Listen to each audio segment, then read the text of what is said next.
everybody, Alejandra Quiroz here. It's been a minute, but don't think I have forgotten about you. It has been a year of a lot of transformation, a lot of changes that happened in my personal life. Decided to take a time off in front of the camera, but not behind it. As many of y'all know, I am a filmmaker myself, so I'll be doing some production for, films and music videos and working with alongside so many Central American creative that fills my heart. But this is my baby. I have so much love for Central American voices, so much love for every one of you that even though I haven't been here, y'all have been listening to the podcast, following the podcast, reaching out, sharing content. And that is why I love this place.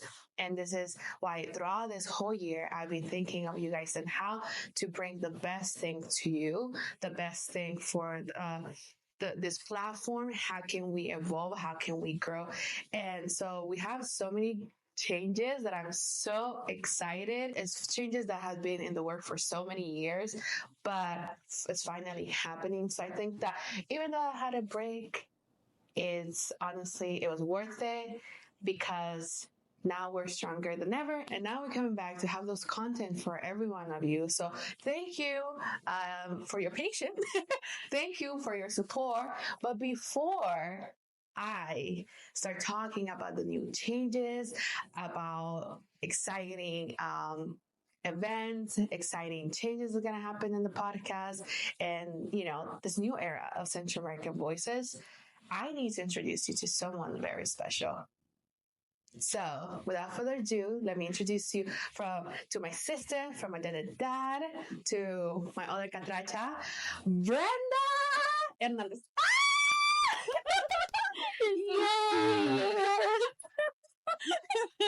Well, thank you. Oh my God. We're here. We're here. Well, Brenda Hernandez is now our new producer, our new co-host. Yes. And we're partnering for Central American Voices. Yeah. So, welcome. I am you. so excited to have you here and for you to be part of this that has been a very solo ride for a while. But happy to have you here and so excited to have another sister and another catracha in this team. Yay. I'm so excited. I'm so happy. So before we start telling them about it, can you talk about a little about yourself, what you do first, and then I'm going to ask a bunch of questions. Okay. Hi, everyone. Mi nombre es Brenda Hernandez. And soy first generation Angelino.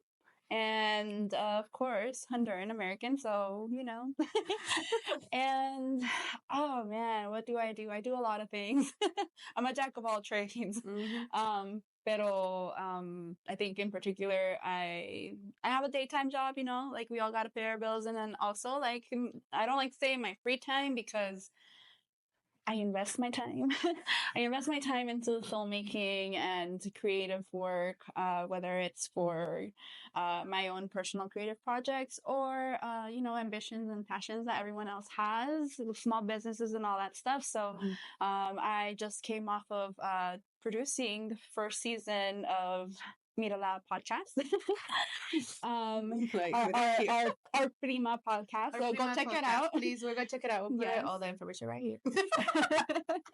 And now, I think something that Alejandra and I are so passionate about and something that like we've connected over is just like representation, especially here in Los Angeles and like everywhere else. Yeah. So, so now it's just, I've been in doing film for almost half my life.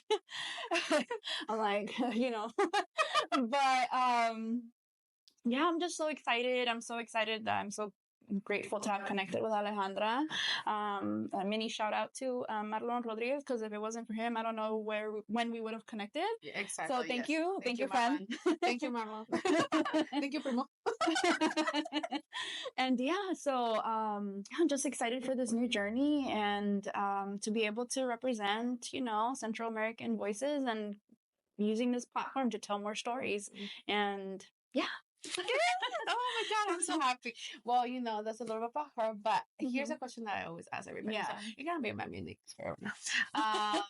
what is like, how was growing up for you, being Central American? How was growing up Central American for you here in LA? Because you were born and raised here in LA, but you always go to Honduras. So tell me about that. How was growing up in Honduras? I know your dad played a huge role on that. So tell me about that. Soy hija de inmigrantes, primera generación en Los Angeles, and all that stuff.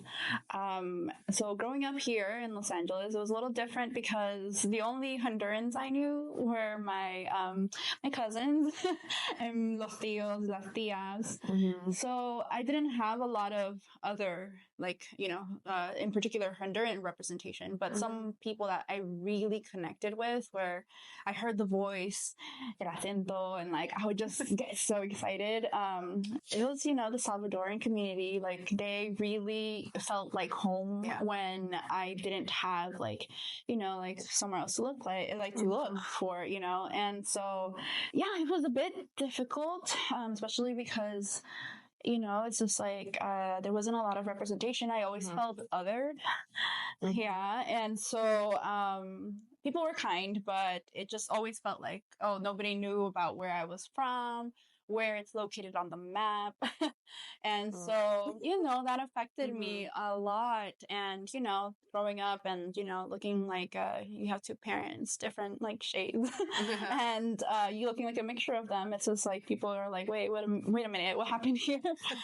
But my dad, one thing that he always wanted, and I think a lot of first generation kids can relate to, is that I remember my Spanish. Oh, yes. Your Spanish is really good. Thank you. Me decía like, no te entiendo, háblame español. Entonces, when he finally had the opportunity to go to Honduras for the first time, like we made it a constant thing. And we were going to Honduras. I was spending my Semana Santa, like los veranos allá, and it was so important to me because that's how I was able to connect to my family and my roots. And as I got older, I had a bigger appreciation for the place that I came from and had more pride and got to meet more people that were from the same places as I was, or even people who are allies and they love Honduras, and it's just, so every time I see a Central American now, we're like, it's just that connection you have with people. And I'm so happy to see more representation now, more representation in the media.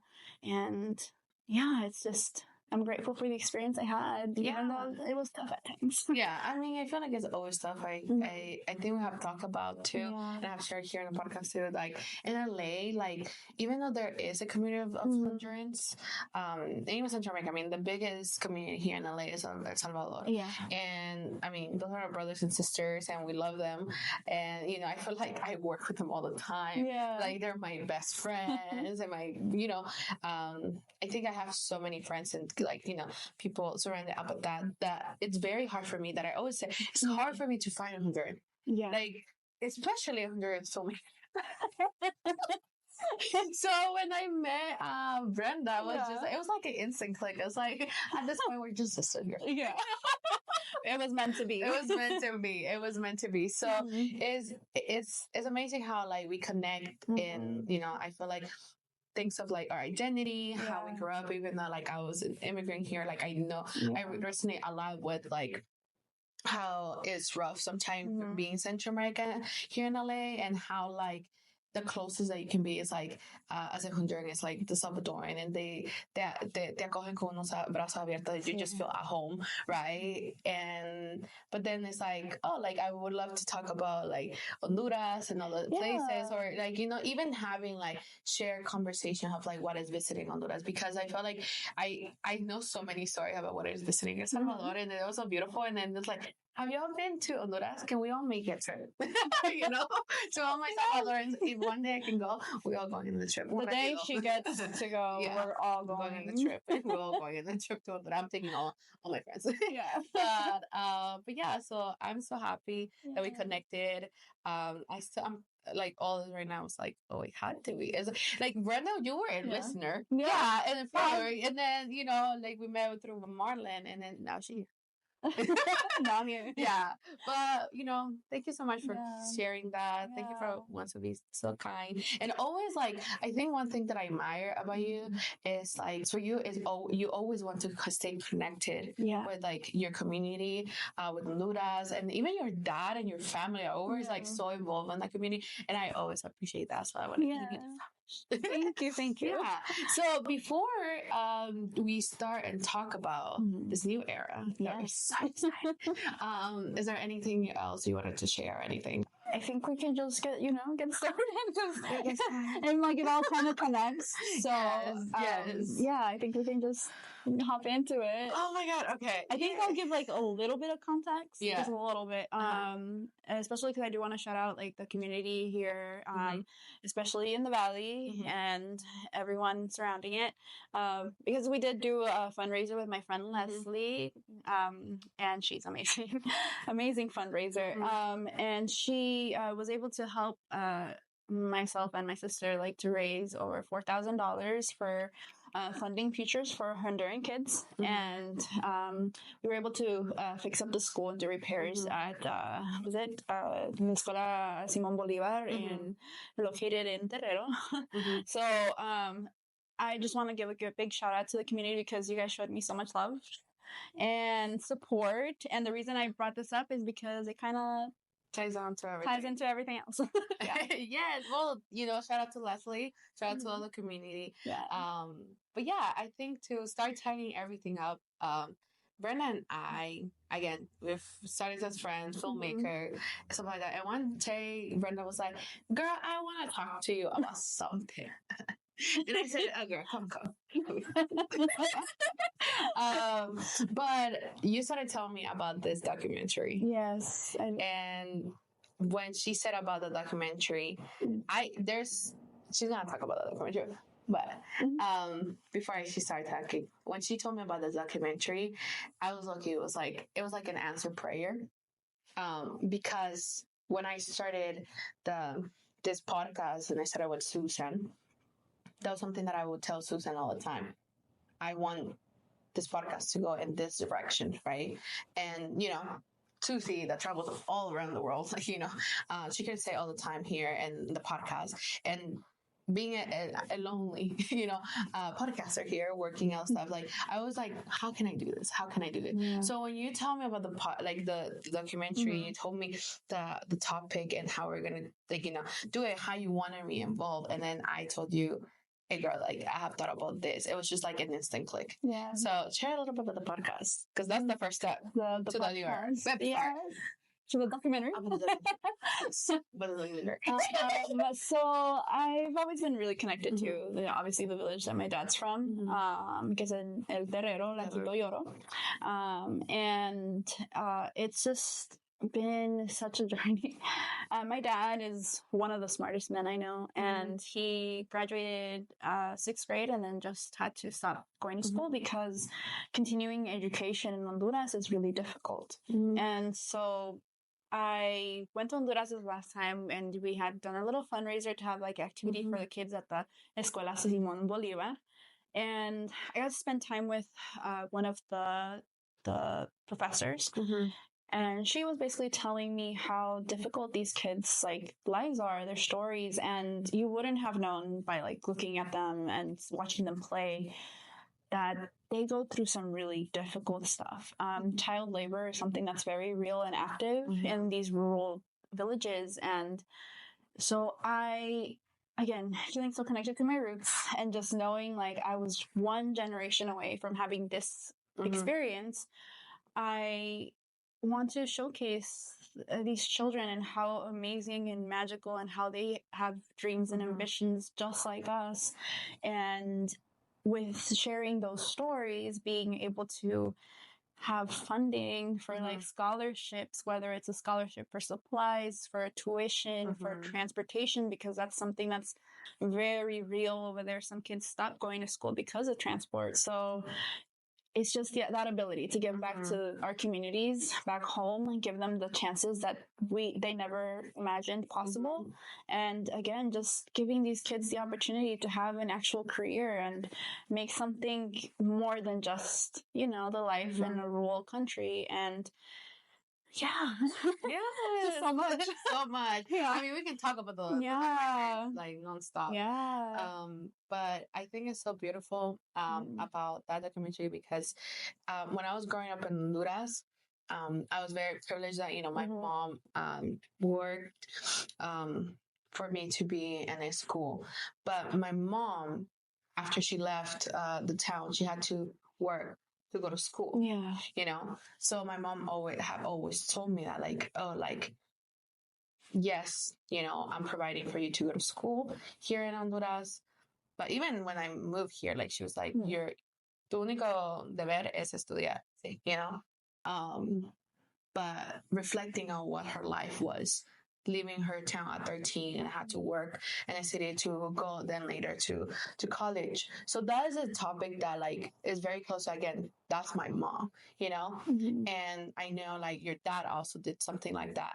And growing up in Honduras, I would see children working, like vendiendo chicle, vendiendo cosas así. Y eso es like just a minimal thing, like not minimal, but that's just one of a many child labor that exists in Honduras. And something that me and Brenda connect, like we believe that a child should have a childhood, and that they should have dreams, they should have aspirations. And I'm not saying that these kids don't, but child labor steals that from them. And yeah, so when Brenda came to talk to me, I told her, I don't even have to think about toys. Like, I was like, yes, like, let me help you on this documentary. So then the other layer of the podcast was because, as many of y'all, we do run a scholarship, a Voices Scholarship here in the podcast for Central American students here in the United States. But part of that foundation have always been like, we want to take educational resources, scholarship, or even help around like schools in Central America. So I told Brenda, hey, like, let's do it. And this, I have been in the plans of making the podcast into a nonprofit to have these resources. So if that documentary can go and, talk about this topic that is so important to have, and like, alongside we can support them, right? Because one thing about, like, you as a filmmaker, everybody can go take a camera and film it, and it's like, you know what I mean? Like, yeah, that's an important topic, but are you making a change? Are you making a change? Right? Because that's the main thing. You know what I mean? Like, I feel like every documentary should have like an impact, but like no solo es un impacto para la cámara, es impacto for them, for the people who live there, for the kids. And then I can go off on the education system on Honduras, but that's another topic, But technically, you see, this is why we're connected. Because we're very passionate about this topic. So I think I just said what we're turning the podcast. I mean, so we are 2025. I guess let's start with the timeline. Yeah, start with the timeline. We will be launching our nonprofit. Yeah, so the podcast now is gonna be a nonprofit, but it's still gonna be a podcast. But now it's gonna be a nonprofit. I think something that Alejandra told me too is just this podcast is one, not only amplifying voices, but educational. And in sharing all these stories that we will, it's also going to be supporting so many, dreams out there for our Central American, brothers and sisters. So it all ties in. It all ties in. So the podcast, it was always to create spaces for, Central Americans to come and talk to their stories, because a lot of our stories are always told from an outsider perspective. And I think that has always been the specific thing for the podcast. However, I think slowly we were like, let's have scholarships to have support thing. And then, so that's when the other layer started, Yeah. which is the foundation, Voices Foundation. We'll have an official name. Yes. For the other stuff. But part of that was always like, okay, we could start supporting Central American students here in the United States, but how can we build the bridge, and how can we support kids, you know, and schools, and, you know, have educational resources over there, but also how can we invest in arts and sports in Central America, because I feel like when it comes to art, both that we're a filmmaker, that is not career that our parents will like even thought that we could do. And I have shared it here that being a filmmaker was that was a whole dream, and that was never gonna happen. So how can we have those kids be like, yeah, you can be a filmmaker, yes, you can be an artist, you know? So yeah, so maybe you can talk a little bit of that, of like that foundation thing, and how we're gonna start in your community and then expand across Central America. So the goal to start off with is for sure, you know, we all start small, and basically is proveyendo juguetes y libros, cualquier, whatever resources they need, and from there, potentially, you know, a scholarship or two. We start a little bit slow, and then we move to other communities with their needs. And I think one thing that we were thinking about is just like, you know, active, like, you know, providing those resources and hopefully expanding through all Central America. Yes. So starting in our hometowns first, and then going from there. Yeah, and hopefully also like, while this continues growing, because, you know, aquí vamos a pasitos de bebés, and that's slow and steady, you know, with stories.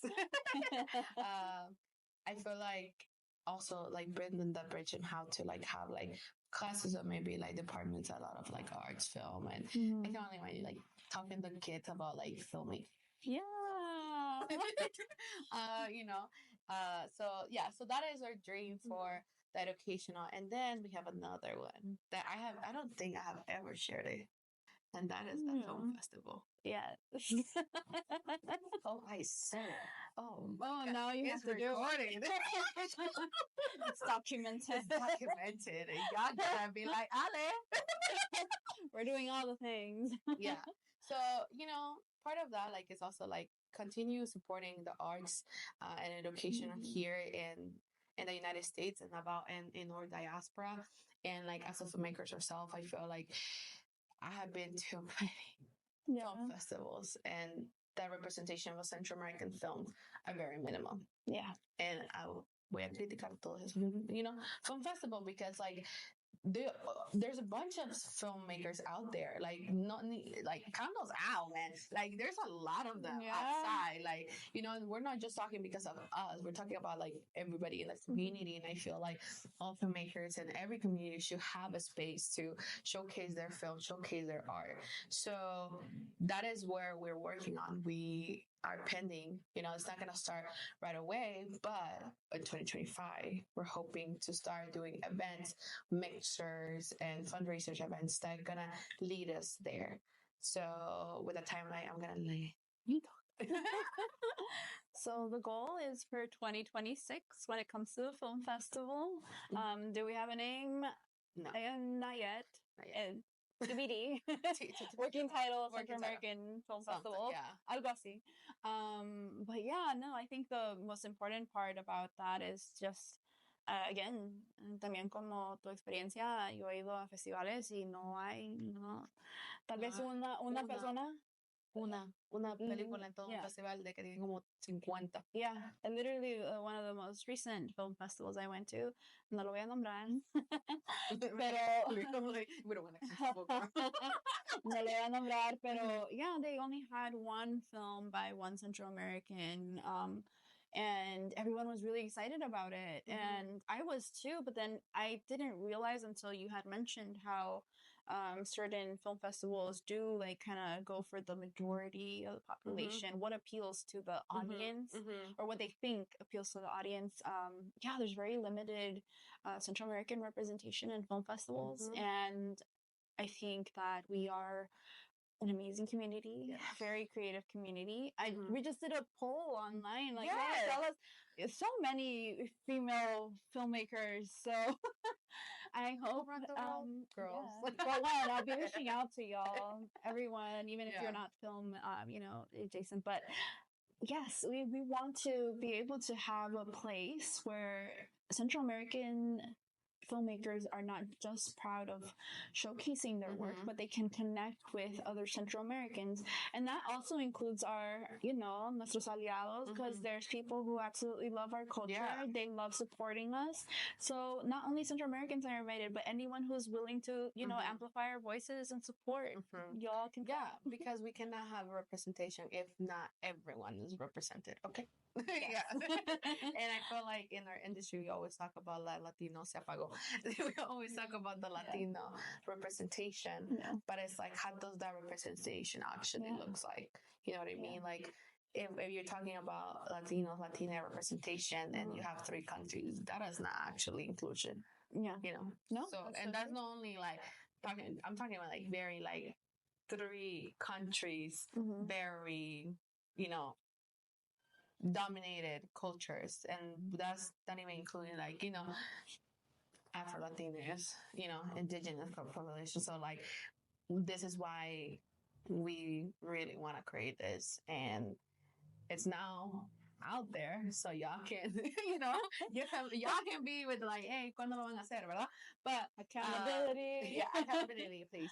But also is because we not only want to do it, but we also want to start creating those spaces and have those events that our community come together. Like, this podcast is started online. And look where we at, right? And I mean, it started with the pandemic. Okay, let's meet again.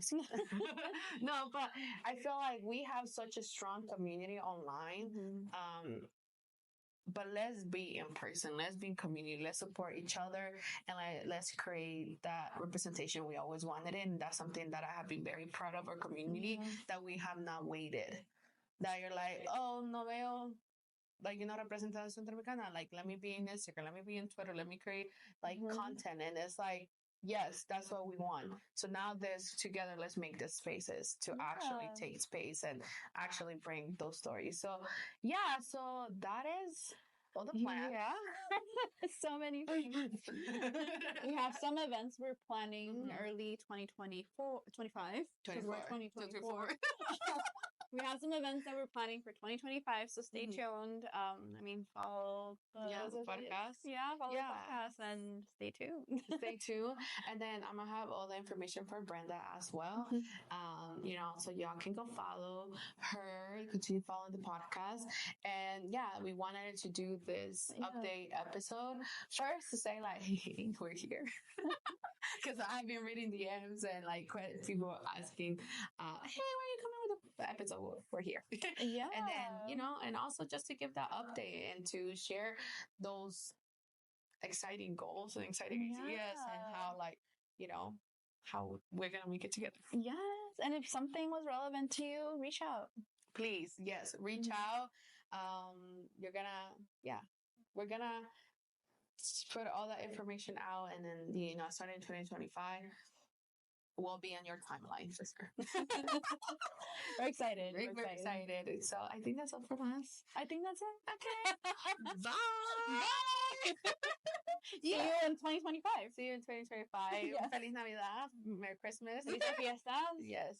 Have a safe travel to everybody who's going to Central America. Enjoy for us. Have fun. Traigan queso. Crema. Please. Muchos tamales y torrejas. Okay. Tabletas siguen en Honduras. Bye. Bye.